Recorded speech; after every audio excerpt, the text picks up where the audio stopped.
point today. Wait, we're starting. We're starting, Please Susan. hold up.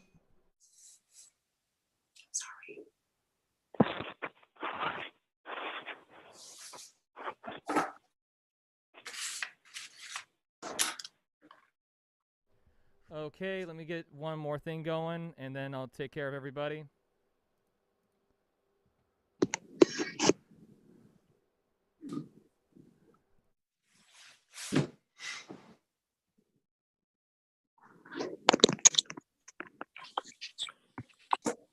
Okay, everybody, we are live.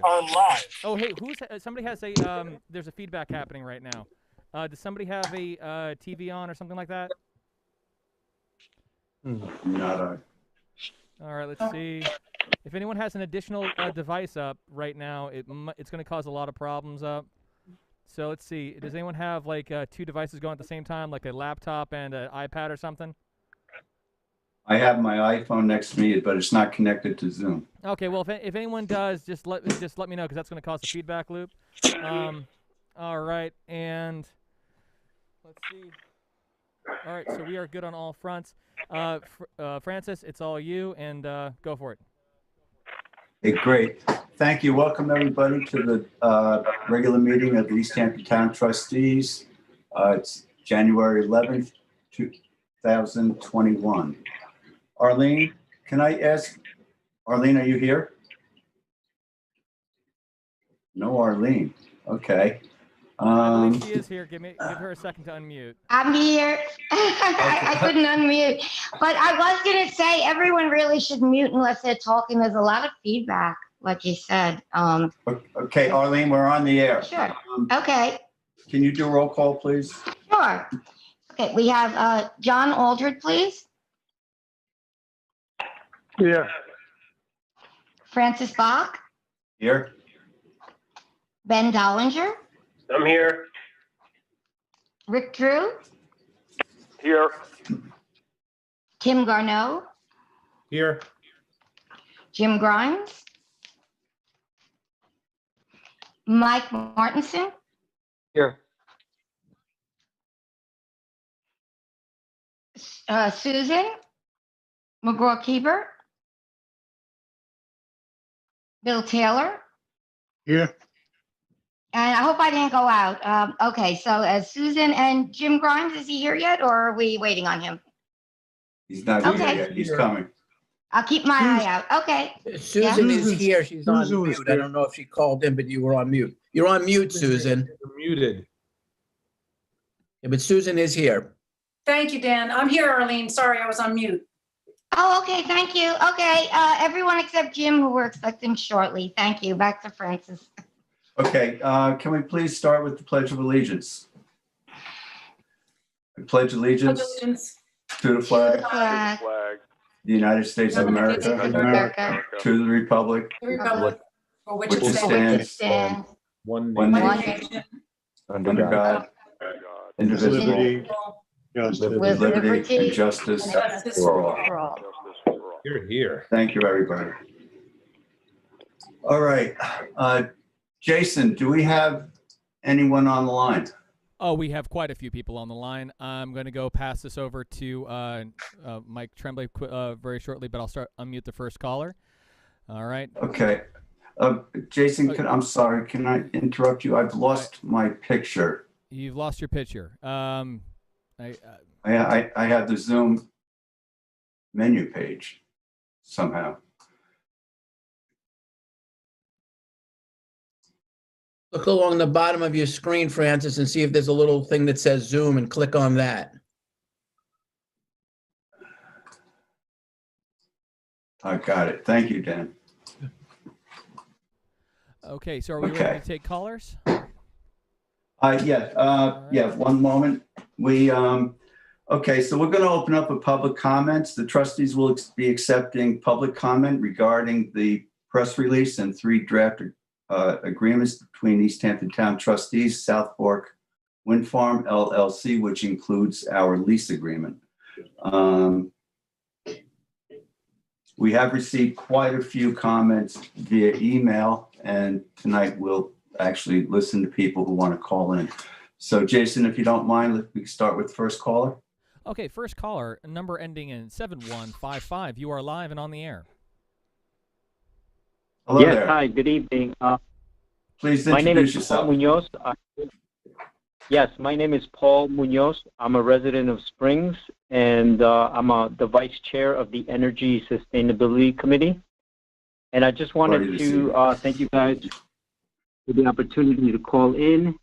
And I wanted to congratulate the town and the trustees on finalizing agreements for the South Fork wind farm. And basically, yeah, just called in to support. Thank you guys. And I know that this has a lot of steps to go, but I think this is going to be overall a great project for everyone here on the East End. Okay. Thank you, Paul. Thank you very much. Thank you guys. I guess we'll take the next caller, Jason. Okay, this is actually Mike Tremblay now, stepping in for Jason. The next caller is the last Hey, Mike. Hello. Last four digits are ending in 7550. I'm unmuting them right now. Hello, caller. Hello? Is there a caller on the line? Hello, caller. Last four digits ending 7550. Are you there? Hearing nothing, Chair, I can mute and move on to the next caller. Please. Can you hear me now? Sir, there. please repeat that. Can you hear me now? 7550. Yes, state your name. Yes. Okay, thank you. My name is Roger Clayman. I am the executive director of Long Island Federation of Labor. I've sent in some comments, so in the interest of time, I'll brief and just summarize. Again, I also would like to thank you for your hard work in getting to where you are and reaching an agreement on this joint project. For us, the really exciting thing about it is the opportunity to create jobs in this emerging industry. This project will get it started. Without getting it started here, I don't believe we can open the door to the tremendous number of jobs this will create on Long Island and as well as here. We're very fortunate that our two developers, Orsted and Eversource, are really committed to doing this in an environmentally sensitive way and to providing jobs and to provide job training so that the emerging workforce can have those benefits. I think that'll benefit people in East Hampton as well as across the island. So, all know the benefits that are in it, so I won't repeat them out loud, but thank you for taking my comments, and I hope you support it. Thank you so much. Moving on to the next caller, Chair. Thank you. You're welcome. The last four digits of this caller is 9193. Unmuting right now. Hello, caller. Hello. Hi, can you My please name is introduce Dale. yourself? My name is Dale Grant. Can you hear me? Yes. Yes, Dale. How are you? I'm good. How are you? Good. I just want to add my comments, and I'll be very brief because everybody has something valuable to say. I want to give time to everybody. I do appreciate all the work that's been done. I'm thrilled to see this moving forward, and I think it's key to the environment in general and in the Hamptons, East Hampton in particular. So I support this. I wanted to voice my support. That's all. Thank you. Okay, thank you for your interest. Okay, move on. Yes, Chair. Moving on to the next caller. Last four digits are 5474. Unmuting now. Hello, can you hear me? Yes, can you please introduce yourself? Yes, hello. My name is Mariah Dignan. I am the Long Island organizer for Climate Jobs New York, and I want to thank the trustees for all of their hard work and for allowing me the opportunity to speak today. Climate Jobs New York, we're a growing coalition of labor unions united to combat climate change and reverse inequality.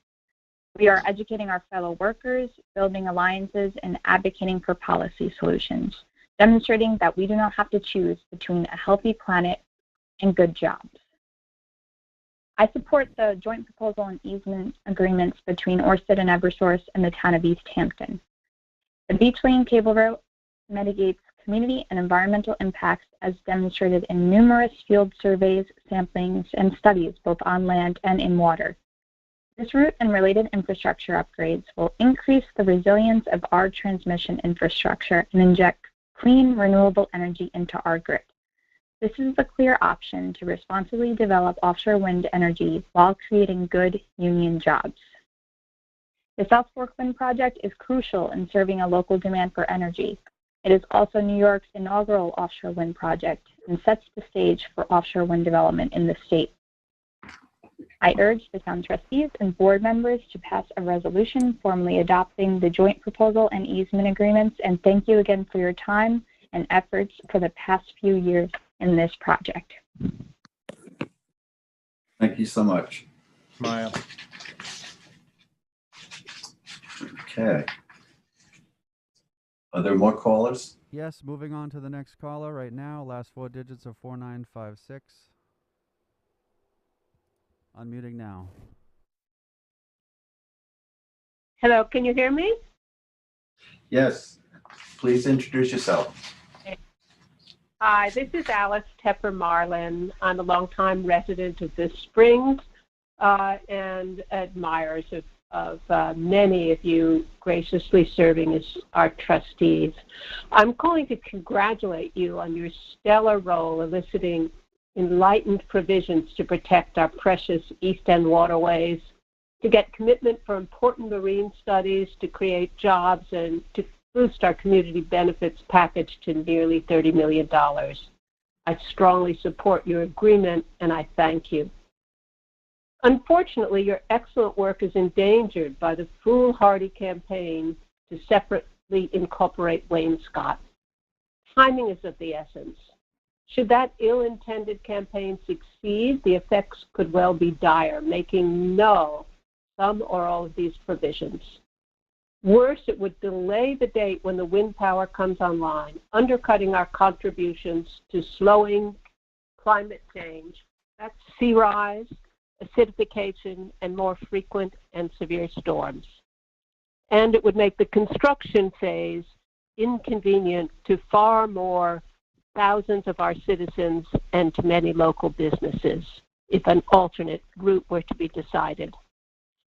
Therefore, in addition to supporting your provision, I just want to say that I think it's of the utmost importance that the trustees rapidly resolve to sign this agreement, filling in the one blank left in the agreement. And then you can move on to the far happier job of thinking of the wonderful things that you can do to advance our transformation to renewables. Examples like putting electric charging stations at our beaches and docks, and many other things you trustees and the town can do together to help this community meet its enlightened commitment to be all renewable in terms of our energy by 2030. Thank you all. Thank you. Moving on to the next caller. Last 4 digits 0368. I'm unmuting now. Hello, caller. Hello, my name is Sarah Richardson, and I live in Lower Manhattan. I thank the trustees for their work and for the opportunity to speak tonight. During Superstorm Sandy, hundreds of thousands of us across the region lost power and sustained terrible damages to our communities. When my apartment building went dark, I walked down 14 flights of stairs with my 5-year-old trying not to show how frightened I was. We know that continued burning of fossil fuels will lead to stronger and more intense storms like Sandy. For that reason, I encourage the town trustees to support these agreements and move us all, the entire region, toward renewable energy, which we know we must do to ensure a safe climate. Thank you. So much. Moving on, Chair, to the The next next caller. Yes, sir. Last four digits are 6525. Unmuting right now. Hello, caller. Hello. Hello, caller. Last four digits 6525. Are you there? Hearing nothing, Chair, I'll move on to the next caller. Thank you. Next caller's last four digits are 0412. I'm unmuting their line now. Hello, caller. Hello, caller. Last Hello. four digits 0412. Are you there? Hearing nothing, Chair, I'll move on to the next caller. Next caller's last four digits are 1378. Unmuting right now. Hello, caller. Yes, I'm here. Can you hear me? Yes. How are you? Please state Okay, your name. terrific. Hi. Yes, my name is Adrianes Posito. I'm the Executive Director of Citizens Campaign for the Environment. Citizens Campaign for the Environment is one of New York State's largest grassroots environmental and public health protection organization, and we have thousands of members in the town of East Hampton. I'm calling to say a couple of things. One is I do want to give you a heartfelt thank you and congratulations on all of the work and effort you put in. We know this was not easy for you guys. We know you put a lot of time, a lot of thought, a lot of research, and a lot of compromising went into the work product that is before you today. And thank you for that. I'm urging you on behalf of our membership to sign the agreement. This is a giant leap forward. Electricity is not a luxury item in today's society. It's a necessity. And we have a moral and ethical obligation to achieve the goal of increasing electricity without destroying the planet. And you have the answer to that goal, by signing the dotted line. And although East Hampton might be the first town that has to go through this process, you are not going to be the last town.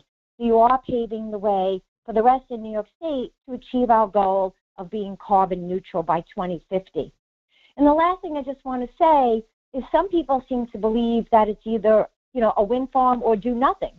But let us remember how we got into this situation, which is that there is an increased demand for electricity on the South Fork.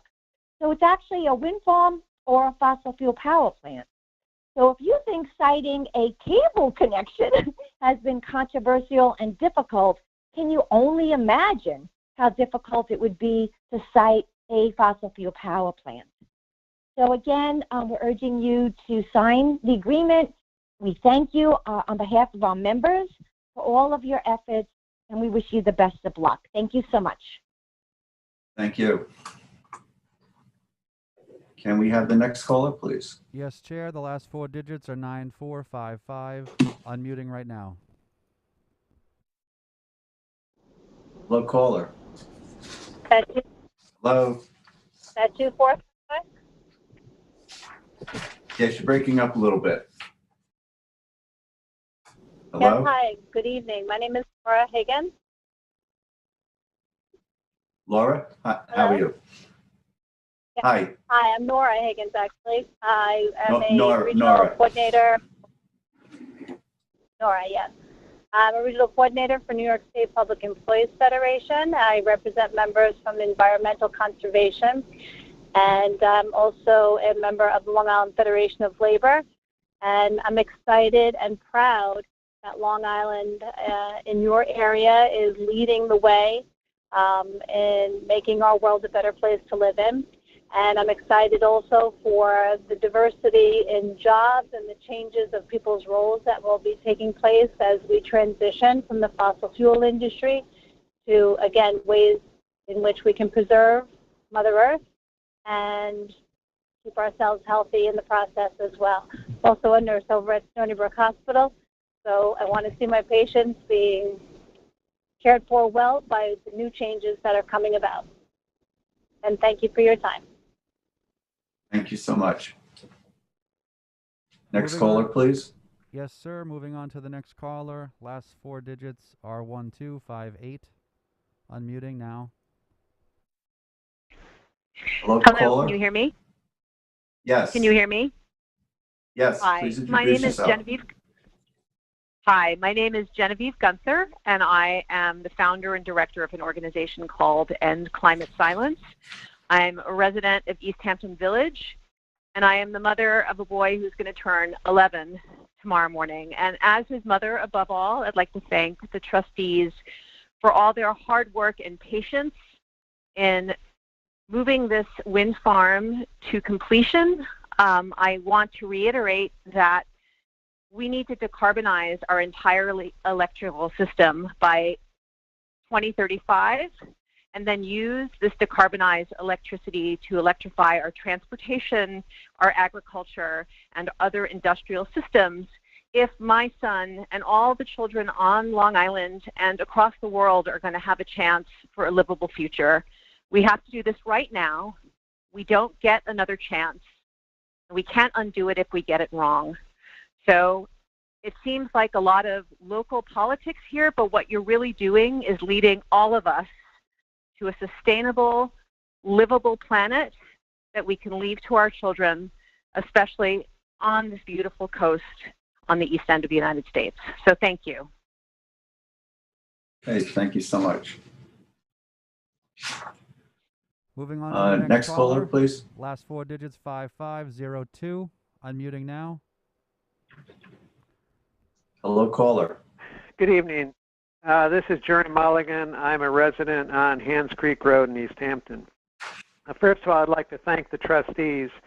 You guys are very involved and have been public servants for many years. I had the enviable privilege to participate in the Article 7 hearings attending the confidential settlements, and I saw the trustees in action, protecting the water table, the piping plover, and dealing with all the issues that came up during those confidential settlement hearings. I think the trustees represented themselves well. I think they had good counsel with them, and I think you did a good job. So thank you for that. Climate change is here, and fossil fuels are a big contributor. Global warming, coastal erosion, the South Fork wind farm solved these problems. And I am very concerned that if we don't get these agreements executed, that Ørsted could take the option of going to Hither Hills, in which case the significant payment pursuant to the host community agreement would be in jeopardy and could be dramatically changed or reduced to zero. So I am strongly encouraging you to come to an agreement with the town board. We're all on the same team. There's 9 trustees and 5 board members, but the benefits of those funds is for the constituents who live on the east end of Long Island. I'm sure the money will be well spent by the trustees, and I'm sure the money will be well spent by the town. My concern is if we don't get these done right away, we have the looming issue of the incorporation of Wainscott, which could throw a monkey wrench into this, and we certainly don't need any more problems. So I think, you guys do important work. I think the town is doing a good job, and I think that we're all on the same team. We should come to a prompt agreement on the allocation of funds. And then I think we should get these documents signed. We should record the lease. We should record the easement and let Ørsted get started. Thank you very much. Good evening. Thank you, Jerry. Have a good evening. Next caller, please. Moving on to the next caller. Last four digits are 2333. Unmuting now. Hi. Hello, caller. Mike Mahoney. I'm from Wainscott. Hi. Hello, Mike. My name is Mike Mahoney. I'm from Wainscott. And yes. I will endorse and state to you the same admiration and gratitude I have for all of you in the Board of Trustees and what you do for us, especially in preserving our beaches. I have also heard repeatedly how wonderful from all these other people this wind farm is. Now, the idea of the wind farm is to reduce CO2 emissions. And this wind farm out here off of Montauk, the cable being landed somewhere, is not going to reduce any CO2 emissions. And where I get my information from, if I ask PSE&G and LIPA, how many fossil fuel plants will they be shutting down? What will be the net savings in CO2? And both of them responded to me that they're not shutting down any of the fossil burning power plants. So we will continue to have the CO2 emissions from those, but in addition to that, we're going to have all the CO2s from all of the equipment that's used to install this project, both on land and offshore. So we'll have a net increase. Now, I hope and pray that you'll do this. Don't take my word for it. Please check with PSE&G and LIPA yourselves and find out. In addition to that, I sent you an email today, and Arlene was kind enough to forward it to all of you. And when you have a chance, please read it. This wind farm is also going to contribute to global warming. It's not going to reduce global warming. Reduction of CO2 is a wonderful thing to do, but this wind farm is going to increase it. I strongly oppose you signing away on this, any easements until at least after the Article 7 is approved. Whether you do it now or afterwards is not going to make any difference, no matter how much pressure you get from all these other activists that want it, and from Ørsted Eversource, who, by the way, doesn't have a good track record. Eversource in Connecticut has got all kinds of problems, and Ørsted overseas is being sued by every country out there. France has now started up coal-burning plants. Another country, Netherlands, is relying on nuclear power because the wind power isn't working for them. You should check it out. You guys are not the town board. You're the trustees. You're there to protect our beach and our environment, and I greatly appreciate that. But don't sign off on this agreement. It's the wrong thing. If the longer you wait, the better you're going to be able to negotiate. Ørsted Eversource is paying significantly more money in a benefit program for the Sunrise Wind Farm, which is being passed on to all ratepayers throughout the state of New York. Southwark Wind Farm is only being passed on to the ratepayers of Suffolk County. Ørsted Eversource is paying significantly more money to the state of Connecticut for redoing their pier that they're going to use as a launching pad. You guys are getting cheated. If you sign this, you're cheating us if you sign this. Wait. Let more information come out as it will come out through the Article 7 process. And I do thank you for letting me state this to you, but totally believe me when I tell you, from the bottom of my heart, I have nothing but respect for you. I am for green energy. I'm not against it. I want to reduce our CO2 emissions. I want to preserve our environment as much as possible. This project is not going to accomplish any of those. It's going to cost every ratepayer the most cost for any electricity. In addition to that, PSE&G and LIPA still are going to have the same problem. They can't transmit the power out to the east end. The infrastructure is old and outdated, needs to be upgraded. And they've made some minor improvements or are in the process of doing it. But they need major improvement. This is a Band-Aid that's only going to last 2 years. You're going to be putting on us, the ratepayers, an exorbitant cost for electricity, and then it's going to be doubled again when we deal with paying for PSE&G and LIPA's lack of taking care of this transmission lackability or poor infrastructure that we have. I thank you for listening to me. Wish you all the best and have a happy and safe New Year. Thank you. Thank you, Michael. Have a good evening. Moving on to the next caller. Last four digits. Thank you. 0557. Unmuting right now. Hi, this is Judith Hope. I'm a former town supervisor in East Hampton. So Hi, Judith. How are you? completely understand and appreciate. Can you hear me? Yes. Hello? Yeah. I did. We can hear you, Judith. Hello? Okay. Hello. I I just want to tell you, I very much appreciate where you are at now. You're in a hot seat in a sense of the word, particularly if you listen to the last caller.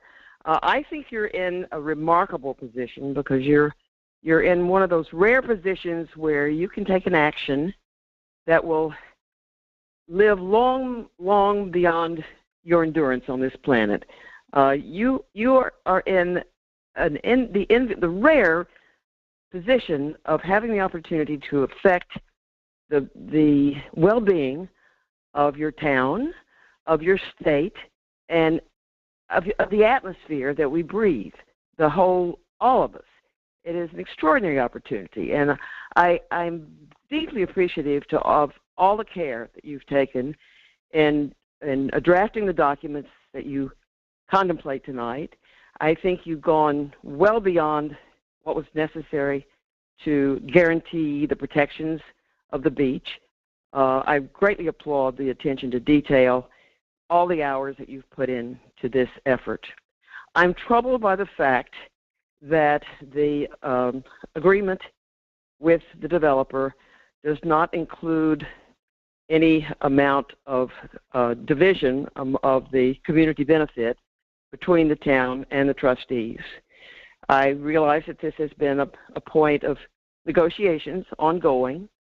I urge you to set aside whatever differences that have arisen over this process and to keep in mind your responsibility here and to please try to resolve your differences and resolve the issue of how this money will be divided so that this project can move forward, these documents can be signed, and you can take a really important step that we all are holding our breath and hoping for.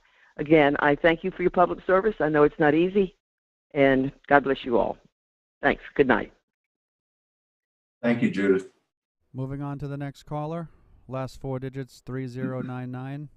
Unmuting right now. Okay.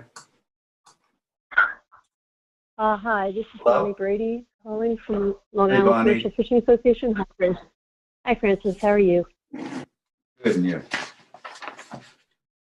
I'm well, thank you. I just wanted to, gosh, we've been involved for so long on this process now, and I know all of you have been involved in the Article 7. I guess the only request that we have is for you all to wait through the Article 7 hearing process before you make a decision. The reason I say so is because to date, there is not an effective fisheries mitigation plan. There is not an effective or fisheries scientific program that takes real in situ readings for the EMF.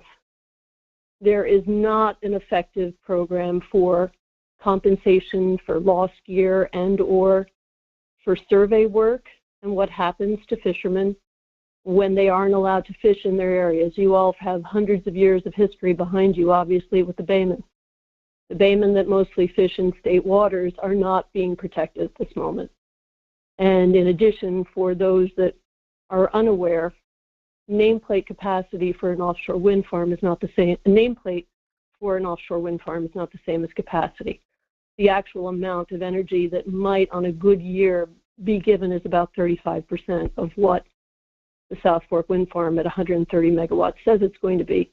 And according to the Brattle report, which was paid for by LIPA, we don't need any new energy on Long Island until 2030, 2035.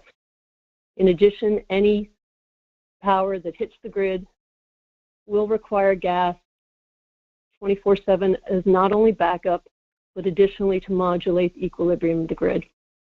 I understand all of those that have called in stating they want a better future for their children, as do those residents that work within the fishing industry, and we do not want to see the ocean sullied because of a quick let's get rich from a foreign government-owned energy company scheme that will ultimately affect ratepayers by a rate of 4 to 6 times through the transmission grid costs of what normal energy is on the East End.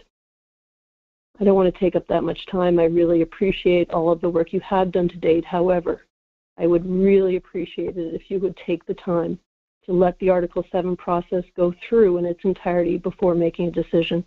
Thank you very much for your time. Thank you, Bonnie. Okay, next caller, please. Moving on, the next caller's last 4 digits are 4586. Unmuting now.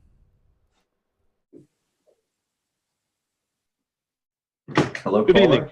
Thank you for providing me the opportunity for a brief moment and share my comments about the importance of the South Fork Wind Project. My name is Matthew Arasich, and I am the president of the Building and Construction Trades Council of Nassau and Suffolk counties. I represent 65,000 skilled tradesmen and tradeswomen on Long Island. I've gone on the record by supporting Ørsted Eversource project from the very beginning. I grew up on Long Island in Bayshore. I previously held a commercial food fishing license. I was a commercial diver, rebuilding Amtrak train trestle bridges, and I worked as a heavy equipment operator in a ship repair facility.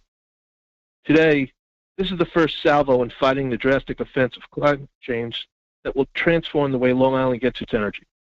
In order to achieve the goals of a cleaner environment set by New York State, we must also include the support of upgrades for the infrastructure to ensure that transmitting the power through this process is reliable. This is why I rise in support of the joint proposal and easement agreement submitted to the town of East Hampton. Every day we delay is another day lost. It is clear that the plans and safeguards are in place by simply reviewing the information resulting from the surveys conducted on both land and offshore. By simply moving forward with the provisions that were designed to be safe and effective, Ørsted has assessed their impact on the environment and the community.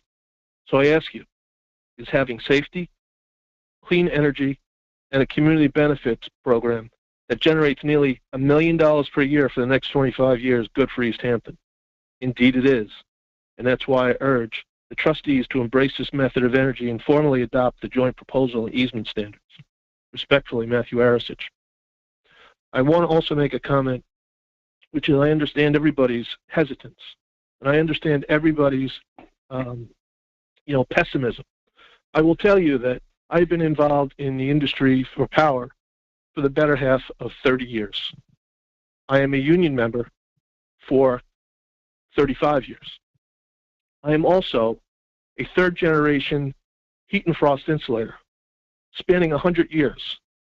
My primary goal, along with my father and grandfather, was to provide energy for Long Island and for New York, and to go ahead and reduce the emissions, working on resiliency, efficiency, all these things about green energy. We did green energy before it was called green, and that's why it's so important. We've had conversations with everybody, and I will tell you that speaking from a perspective of where I am, there are not many people that get a chance to go down to the White House and do a presentation for energy efficiency. And if you have a 5-minute meeting in the White House, that's tremendous. I had an hour. After 30 minutes, they said, well, you got what you said after the first 10 minutes. And we listened for another 20 to make sure you won't feel crap. And where do we go from here? And we developed a plan for the GSA. So speaking from a perspective of knowing what I'm talking about, this is actually one of the best opportunities East Hampton has.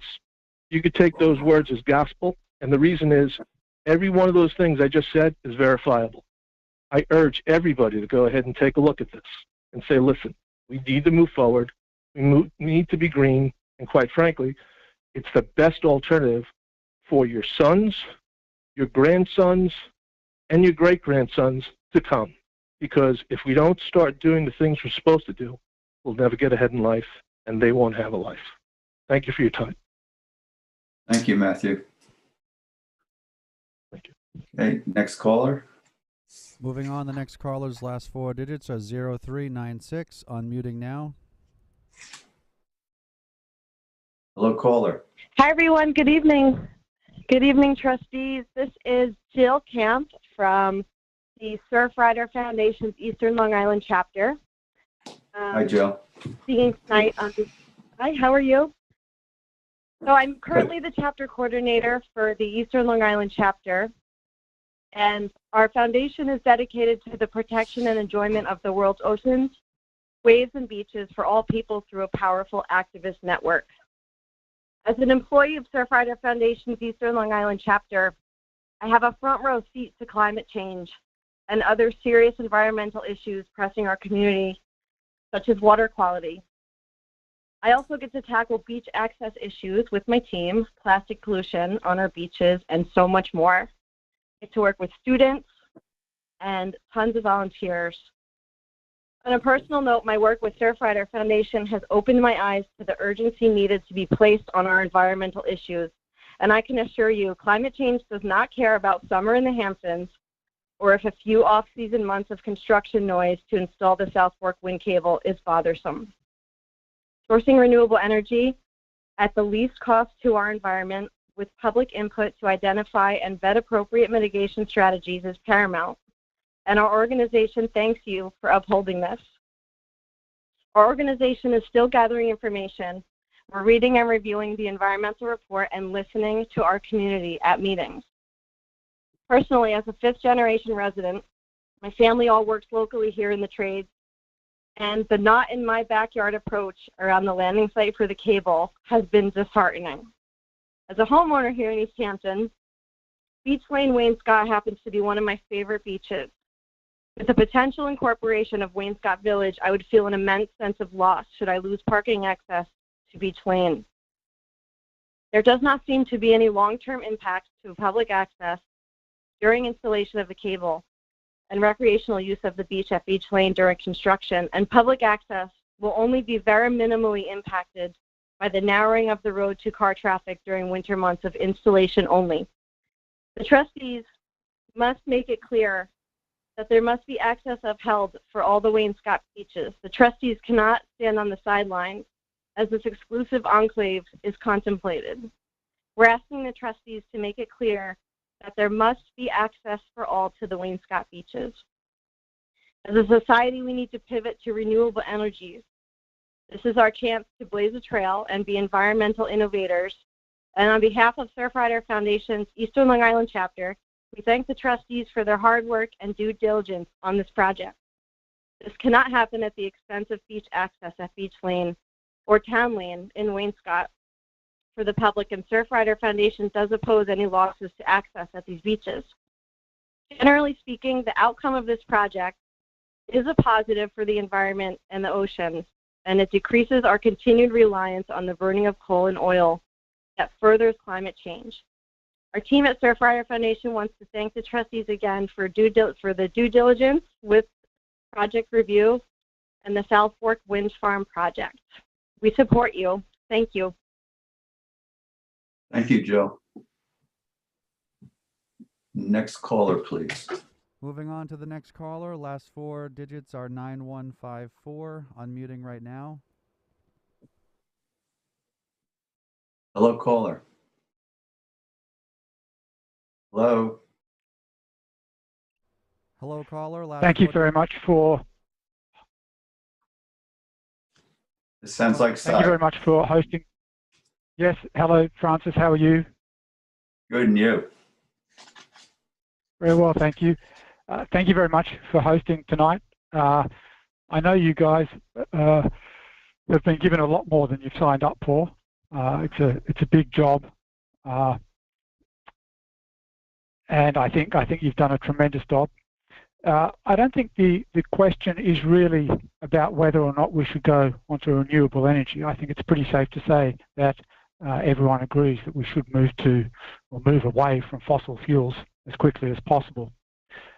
I just have one simple question for the trustees, and please tell me if you do know the answer to this question. And that is, do any of the trustees here tonight know the full capacity of the South Fork Wind Farm as expressed in the amendment to the Power Purchase Agreement for expanded capacity that was executed only 3 months ago? That was a question. Francis, it's up to you whether you choose to answer questions. Generally, at comment sessions like this, the board listens, doesn't engage in debate and conversation. So it's always up to the chair or the members of the board whether they wish to answer questions. But usually, to keep things moving, you just listen to comments. So it's your call, Francis. Yeah, we opened up this evening to take comments, not to get into debate. So, Simon, if you would just continue, I'd appreciate it. That's okay. I'll assume that none of the trustees do know the answer to that question because it hasn't been disclosed publicly. No town board member knows the answer to that question. LIPA confirmed in January 2018 in a press release that it had entered into an agreement, but that was not true. It didn't enter into an agreement until September 2020, 30th of September, only 3 months ago. And no one has been told what the final capacity of the wind farm is, nor have they been told what the final price that ratepayers will have to pay. So my advice to the trustees is this: is before you make a decision, find out how big this wind farm is going to be, because it underpins all the calculations, all the effects on the beach, the EMF effects on the nearshore and the far shore fisheries. It underpins everything. And without knowing the basic questions, I think it would be negligent for any organisation to enter into an agreement. Thank you very much for your time, and I appreciate all your efforts. Thank you, Si. Next caller, please. Mr. Chairman, there are no new callers, but there is a number, actually 2 numbers still waiting, who when I went to last time didn't speak. Do you want me to circle back? Sure. Okay, I'm going to try again. Phone number ending 6525, unmuting now. Hello, caller. Do you wish to make a comment? Hello, caller. Last 4 digits, 6525.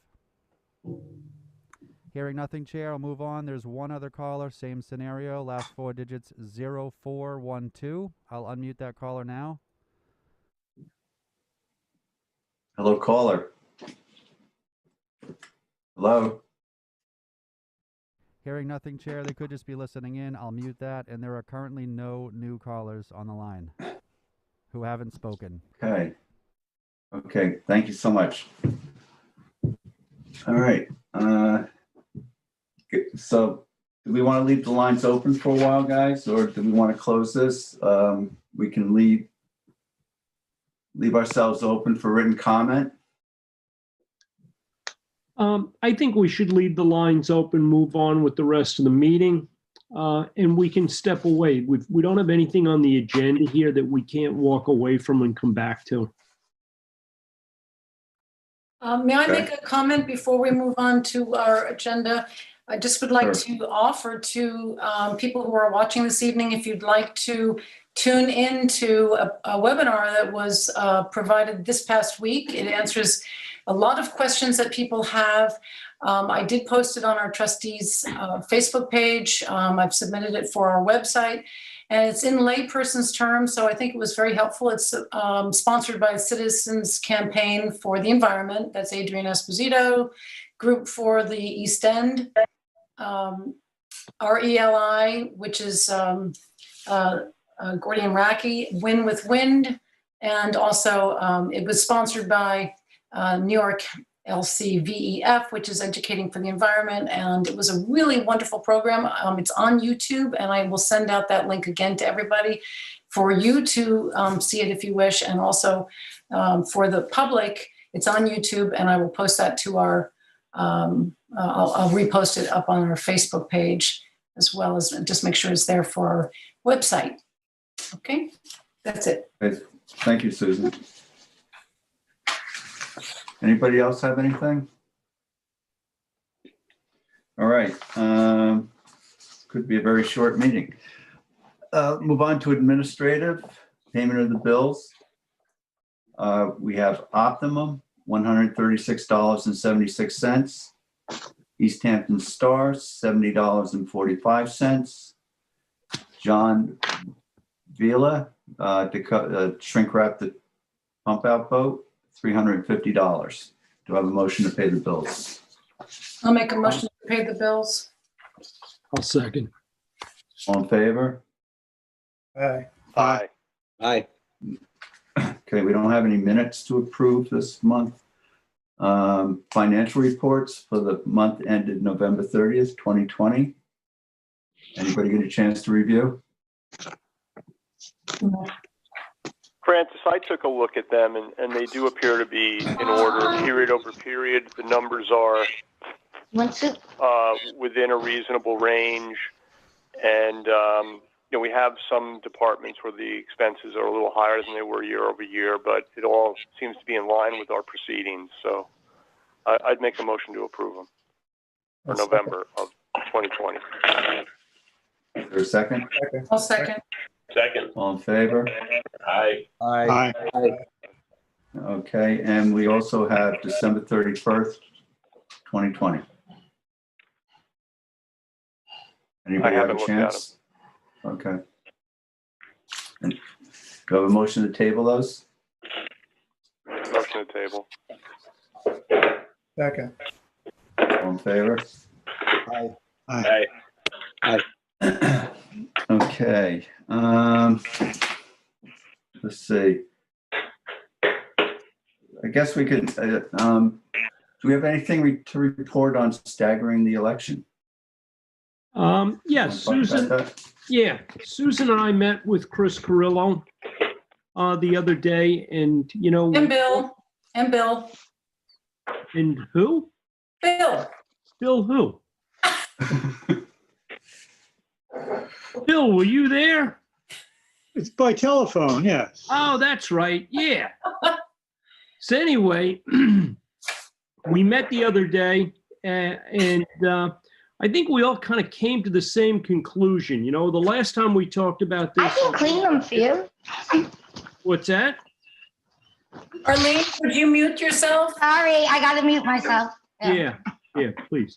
Anyway, the last time we talked about this at one of our general meetings, we had thrown around the idea of how we could take, 3 members of the board and alternate the years that they run. And the difficulty in that is it just took the first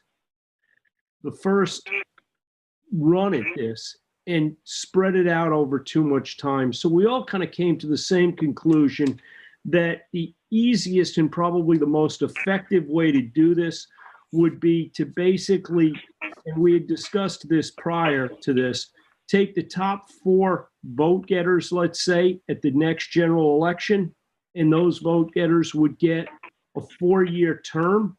2 years from that, the remaining 5 trustees would be running for a 4-year term. And in that way, we would have staggered our terms, and it would be uneven as far as the number of individuals. But what we would still be doing is we'd be fitting sort of our voting schedule within the normal election year setup. Otherwise, we were going to be having these odd year elections. And the question now becomes, who do we hire to execute that? Chris has done some research for some other firms. We're going to go through a process very similar to what we did when we hired Dan and Miller. And that is, we are going to have a interview process here in the next week or so. And the hopes is to get back to the board from the committee by the meeting on the 25th, a recommendation for council and some understanding of what the process is that we're going to need to go through. Did I forget anything, Susan, other than Bill? No, I think that kind of sums it up. And I think, Chris, if you have those names of other candidates to interview, are you going to make an appointment with them and talk to them? We had discussed Chris reaching out to speak to the first attorney that I had brought in to discuss. But are you going to speak to them, Chris, or have you already? I actually spoke with a different group, Greenberg Traurig out of Albany. I'm not sure if that rings a bell to Dan at all, but I did have the opportunity to speak with several attorneys from this group. Again, it's Greenberg Traurig. They had just asked that I shoot them over the Dongan patent actually for review. I think they were pretty intrigued by the patent. They're going to take a skim over that, and we're interested in meeting with us over the phone with our committee sometime this week. But I did have a nice quick convo with them over the weekend. They seem to think there might be some other avenues to achieve our goals other than by referendum, and we might need to go through what the other options are. under state law and otherwise, but we can save that for committee level. And I will have a conversation with your group as well. And I think, again, the goal should be the committee is going to meet with at least these two groups at some point this week, and then get back to the board by the next meeting. So, Excellent. yeah, Okay. Chris, would you send the committee the name of the firm again? I got Greenberg, but I didn't hear the rest of it. Sure. I'll send it to you, but it's Traurig, Traurig, Greenberg Traurig. They are an excellent TRAU. firm. Sorry? They really are a very good firm. Okay. Well, coming from you, Dan, then that's another point, right? And then Jim, you did a nice job of explaining it. I just think that you might have only said it once, which might not given time to soak into the rest of the trustees. So I'll just say it once again. We kind of all came to the same conclusion through different ways that basically the first term would have either 4 or 5. I think we said 4 of the trustees would get 4 years. The remaining 5 would only get 2 years on that first term. And then at that point, 2 years later, would begin the 4 years election. So it would only mean that one group of 5 individuals get the short 2-year term, at which point after that, it allows for a staggered term where every 2 years, either 4 or 5 trustees are up for election. And that maintains that every election cycle every 2 years. So just wanted to say it again. Jim did a nice job, but I know it's sometimes you got to put it on paper or hear it a couple times to understand it. Maybe you could send that out to all of us again in writing. That would be great. Happy so we to. have a form, but okay. Bill, you want to say something about the staggered terms? Well, I mean, we covered every possibility, and we have, just certain facts. There are 9 trustees. The normal election cycle for town elections is 2 years. And in order to stagger it for 3, 3, and 3, you'd wind up with 6-year terms, which seems too long. And we've examined the possibilities pretty thoroughly, and the 5 and 4 seems to be feasible.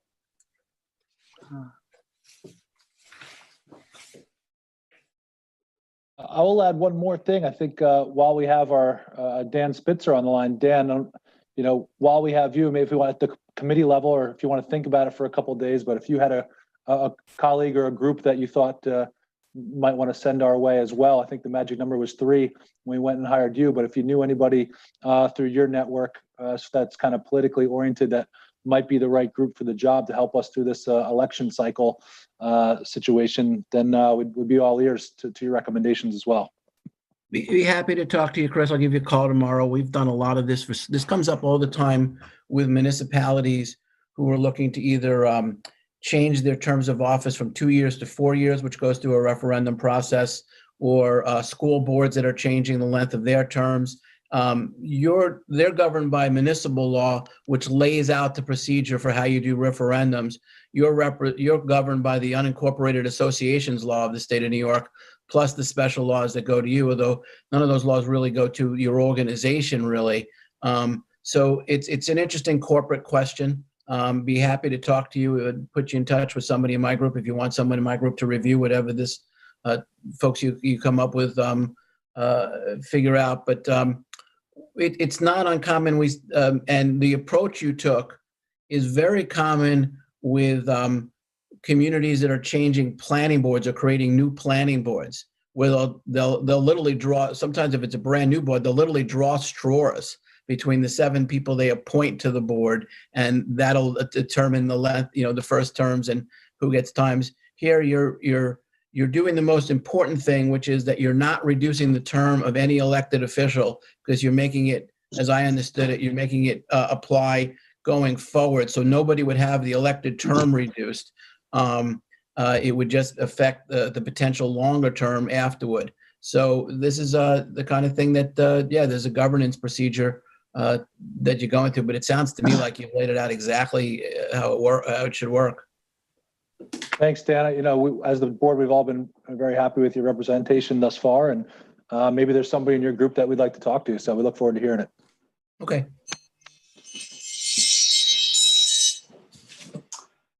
Okay, thank you. Let's see, let's move on. How about an update on the pump out boat? Anything, Jim? Yeah, as some of you may recall, or hopefully all of you recall, we originally got a quote on refurbishing the existing pump out boat on October 14th, which was $44,000. Subsequent to that, we got an updated proposal on October 19th, which basically backed out the repowering aspect of this out of the proposal. So essentially, on the October 19th proposal, we had a $29,000 budget for basically the refitting of this boat.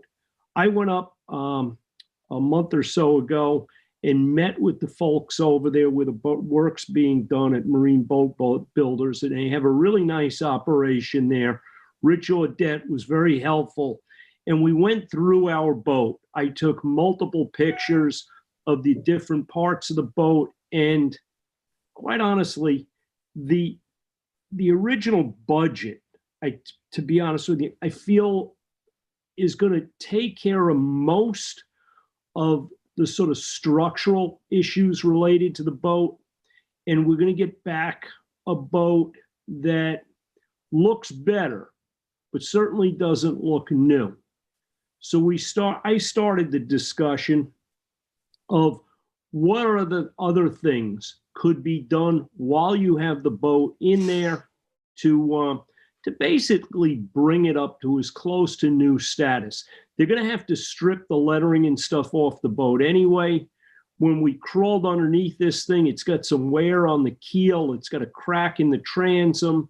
It's got what do you call a radio box that's not in great shape. The T-top needs some work. We started his original proposal, basically called for, putting in a new bumper system. But, part of putting that new bumper system is basically taking out the stuff that our guys had put in. And you got all of these holes and blemishes in the finish. And when we started talking about it, the reality is it's pretty easy to pull the deck off that boat and drop a new deck, which is basically a monolithic pour. It's easier to do that than screw around with the incidentals here. And essentially, that's where the December 10th proposal came of 68.5. But when you actually evaluate this proposal, the additional costs are just under $15,000.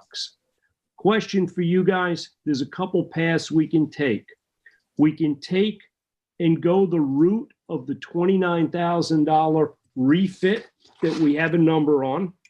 We can add the repowering, which we already discussed and committed to. When we originally pulled this out of the proposal, it was a case where this boatyard did not have a license to sell Yamahas on a retrofit. They could sell it as part of a new boat. They couldn't sell it as a retrofit. I kind of questioned that the day I was over there and said, you mean you can't buy at a discount a motor for this boat from another supplier and put it in on the boat and get Yamaha to sign off on it? They checked into that. Yes, they can. And to me, it would make a lot more sense to have the person that's doing the other work on this boat do the repower, because then you don't get into these redundancies of cost in terms of running new cables, lines, and all that stuff, and having some finger pointing from one boatyard to the other that they didn't like the way the other guy did it. So we got a choice here. We can stick with the 29,000 plus the 24, which is really 44,000. Or we can go with the 68,000. We could lower that 68,000 guys by about $5,000, between $5,000 and $6,000 if we decide we don't need yet another new trailer, which I'm going to be honest, I don't really see where we need a trailer for every boat we have.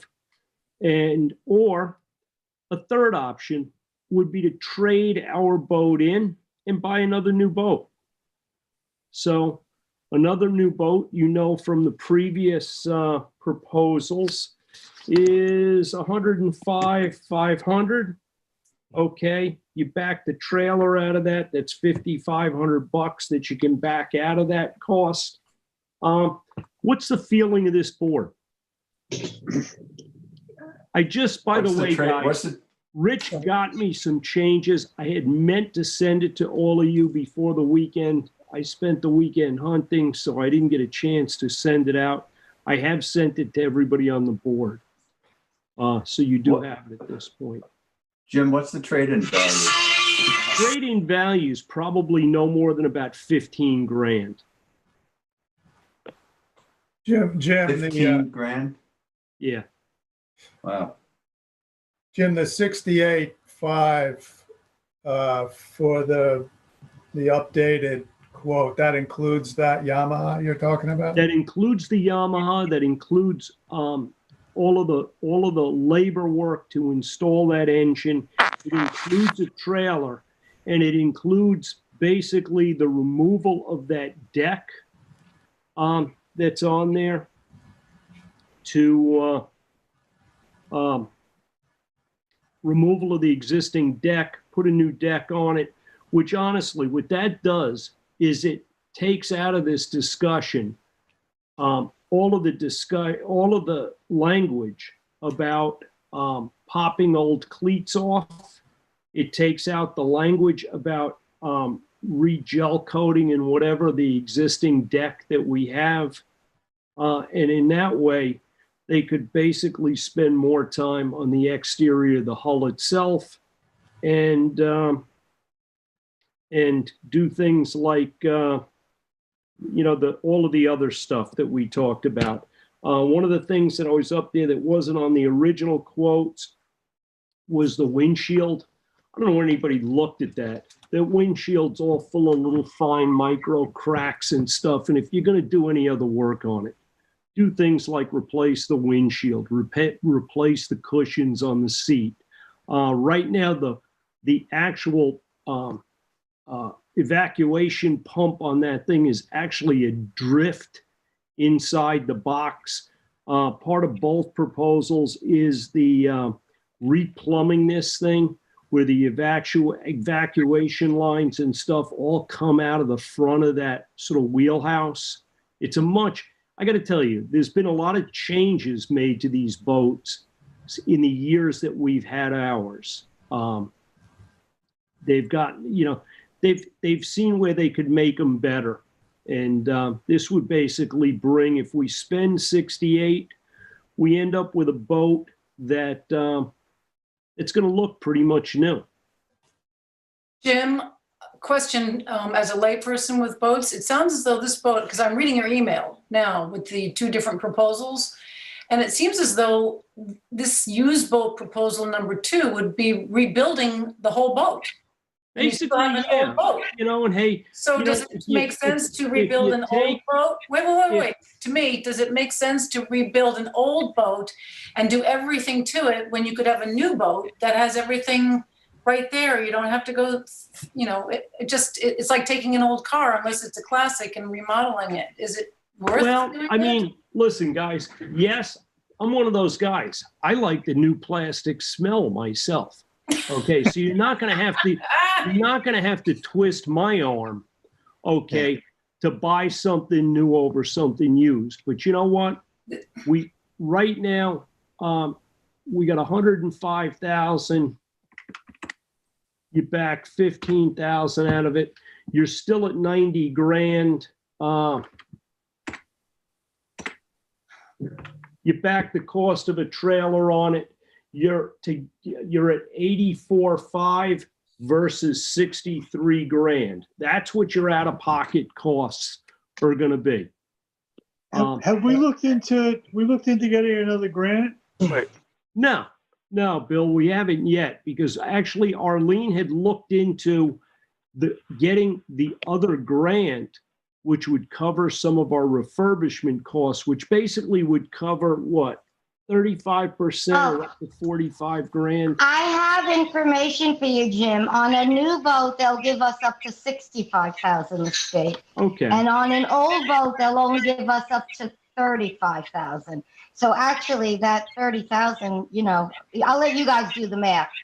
But on the new boat, we it's can a get wash, 65. guys. On the refurb, 35. Guys, if we can get another grant, it's basically a wash, correct? Can we get a grant every year? I don't know. I don't think there's any limits on the number. I mean, Block Island has 5 boats. They want us pumping. It isn't sort of, but I can get everyone that answer tomorrow. I don't think there's a limit. Some people have fleets of pump out boats, you know. How old is the I current asked boat her, that she needs to said have that- all this work? For 20 years. Sorry? It's a 2003 boat, Susan. Okay. And typically the life of a boat like this would be, I mean, how many years? You got me. Mike, how long would we expect something like this to last? Well, I have boats that are 40 years old and still going, but it's not easy. You know, if it's a specialized kind of boat, you know, depends on how much maintenance you put into it. Right. My gut. Oh, I'm off here. Oh, sorry. I'd say 20 years is on a hard used boat is about getting old. Yeah. Okay. Hey, you know, give me some direction here. I was the one that escalated these costs based on my conversations with the yard. Okay. And you know, when Rich sent me the $68,000 proposal, he did sort of qualify his price with, yeah, it's only like 15 grand or 14,000, whatever, above the price that they already quoted us. Where he said it's $14,000 that's putting you very close to where it might make sense to basically trade this thing out and have them build a new boat. I'd go for the new boat. Me, I'd be pushing for the new boat. That's my vote would be, especially if we can get another grant. It's even cheaper to get a new boat. I can't justify 68,000 on restoring an old 25-foot boat. Hey, Jim. Yes. It's Rick. You know, I kind of agree with Mike's thought process there. You know, either do like a bare bones so we have a backup for this summer because we know it's going to be busy, and get the grant and the paperwork, and then even if it's a little late, try and pull the trigger on a new boat. Or if you can get the new boat going and we can get reimbursed, that's a good option too. But I kind of agree that a bigger investment into that older boat, it's problematic and could continue like that.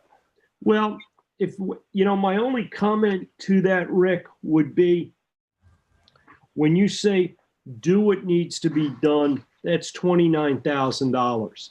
And if we're doing this with the idea that we're going to get a new boat next year, I don't know whether that's wise economy, because you're going to throw $29,000 into a boat that if we go to trade it next year, we're probably going to get, no, Bill, but you know what? You're going right down the road that I'm looking at is you're not going to get 15 for it. You're going to get 20 for it. Yeah.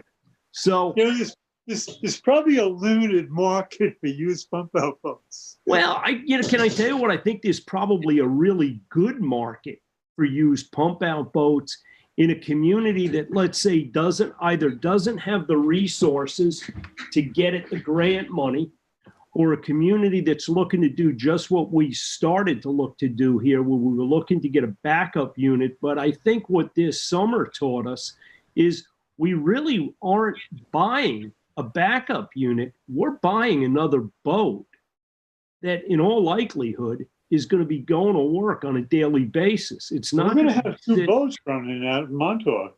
Well, this summer we could have. So